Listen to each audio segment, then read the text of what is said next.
விழுப்புரம் மாவட்டம் தைலாபுரம் தோட்டத்தில் பாமக தலைவர் அன்புமணி ராமதாஸ் செய்தியாளர்களை சந்தித்து வருகிறார். அந்த காட்சிகளை காணலாம். இந்த 115 சமுதாயம் தமிழ்நாட்டின் மக்கள் தொகையிலே 20.8 விழுக்காடு மக்கள் தொகை கணக்கெடுப்பில் இருக்கிறார்கள். 20.8% of the தமிழ்நாடு பாப்புலேஷன் இந்த 20%ல இருக்கிற 115 சமுதாயங்கள். அந்த 115 சமுதாயங்களில் 114 சமுதாயங்கள் தமிழ்நாட்டு மக்கள் தொகையில 6.7 விழுக்காடு. அதில் ஒரு சமுதாயம் வன்னியர் சமுதாயம் 115வது, அதாவது ஒரு சமுதாயம் 14.1%. இந்த 6.7ம் 14.1 ரெண்டும் சேர்த்து கணக்கு பண்ணீங்கன்னா 20.8 விழுக்காடு தமிழ்நாட்டு மக்கள் தொகையில் வருது. அதனால ஒரு சமுதாயம் மட்டும்தான் 14.1, மற்ற சமுதாயம் எல்லாம் சேர்த்து 6.7 தான், 6.7 தான் வருது.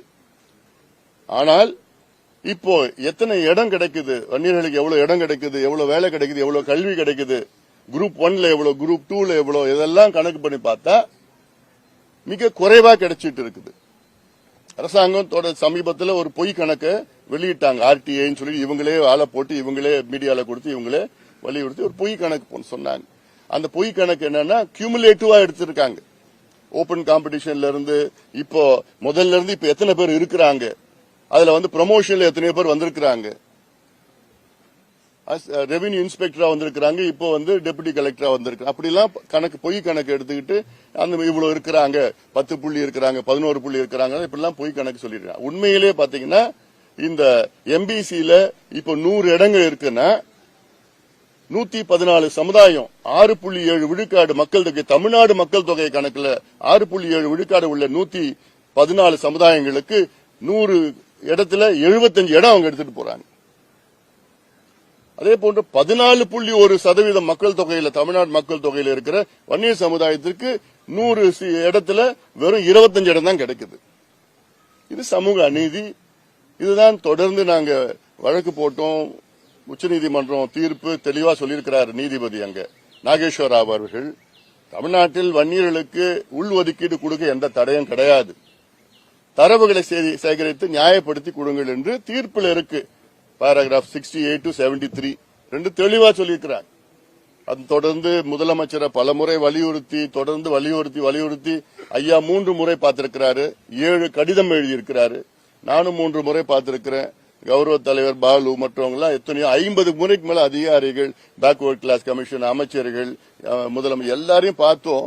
ஒவ்வொரு முறையும் முதலமைச்சரை பாக்குறப்போ நாங்க நிச்சயமா நாங்க கொண்டு வந்துடுறோம், 10% கொடுத்துறோம் ஐயா கிட்ட முதலமைச்சர் பலமுறை உறுதி கொடுத்து, இந்த 2 ஆண்டு காலத்திற்கு பிறகு இன்று முதலமைச்சர் சொல்றது எங்களால ஒண்ணும் முடியாது, வன்னியர்களுக்கு கொடுக்க முடியாது, மத்திய அரசு கணக்கெடுப்பு நடத்தினாதான் அது சாத்தியம் என்று சொல்வதெல்லாம் எங்களால் ஏற்றுக்கொள்ள முடியாது.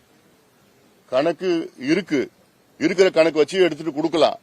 உச்சநீதிமன்றம் தீர்ப்புல நீங்க ஜாதிவாரி கணக்கெடுப்பு நடத்தி நீங்க இடஒதுக்கீடு கொடுங்கன்னு சொல்லல. இருக்கிற தரவுகளை சேகரித்து நியாயப்படுத்தி கொடுங்க, ஜஸ்டிஃபை பண்ணுங்க. ஒரு பக்கம் மக்கள் தொகை, இன்னொரு பக்கம் சமூக பின்தங்கிய நிலை, ரெண்டுமே ஜக்ஸ்டோபோஸ் பண்ணி சேர்த்து நீங்க நியாயப்படுத்தி கொடுங்கன்னு தான் சொல்லியிருக்கிறாங்க. ஆனால் அப்படி கொடுக்க மனமில்லாத முதலமைச்சர் அவர்கள், முதலமைச்சருக்கு மனசு கிடையாது. ஏன்னா பிரச்சனை என்னன்னா, கலைஞரா இருந்திருந்தாருன்னா இந்நேரம் முதல் நாளே கையெழுத்து போட்டுட்டு இருப்பார். கலைஞர் இன்னைக்கு உயிரோடு இருந்திருந்தாருன்னா அவர் ஜாதிவாரி கணக்கெடுப்பு மட்டும் இல்ல, வன்னியர்களுக்கு பத்திரம் கிடையாது, 15 விழுக்காடு கலைஞர் கொடுத்திருப்பார். ஆனா இன்னைக்கு இல்ல. ஏன்னா அவருக்கு நிறைய சமூக நீதி அக்கறை உணர்வு அதிக அளவில் கலைஞருக்கு இருந்தது.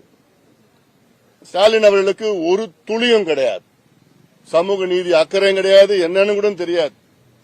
ஏன்னா அவர் சுத்தி இருக்கிற 4-5 அமைச்சர்கள் அவரை தவறான முறையில் வழி நடத்துகிறார்கள். இந்த அமைச்சர்களுக்கும் சமூக நீதிக்கும் சம்பந்தம் கிடையாது. இந்த அமைச்சர்கள் தான் அங்க போயிட்டு அவங்க சுத்தி ஐயோ பண்ணிட போறீங்க, பண்ணிட்டா பிரச்சனை வந்துடும், இவங்க இந்த ஜாதி இவ்வளவு இடம் வந்துருச்சுன்னு தெரிஞ்சதுன்னா அவ்வளவு சீட்டு கேட்பாங்க, அவ்வளவு மாவட்ட செயலர் கேட்பாங்க, இவ்வளவு இது கேட்பாங்க, அது கேட்பாங்க. அப்படி அரசியல் கண்ணோட்டத்தில் பாக்குறாரு. இது சமூக நீதி கண்ணோட்டத்தில் பார்க்கணும். அதனால மீண்டும் சொல்றேன், நான் இன்னைக்கு எங்கள் தியாகிகள் நாள். நாங்க எங்களுக்கு வருத்தத்தோடு நாங்க அவங்களுடைய வீர வணக்கம் நாங்க செலுத்திட்டு இருக்கோம். அப்படிப்பட்ட தியாகிகள் இன்னைக்கு அவங்களால கிட்டத்தட்ட 20 விழுக்காடு எம்பிசி இன்னைக்கு 115 சமுதாயங்கள் பயன்பெறுகிறார்கள். இந்த நாளிலே நாங்க மீண்டும் முதலமைச்சர் நாங்க கேட்கறது, தயவு செய்து நீங்க ஜாதிவாரி கணக்கெடுப்பு நடத்துங்க.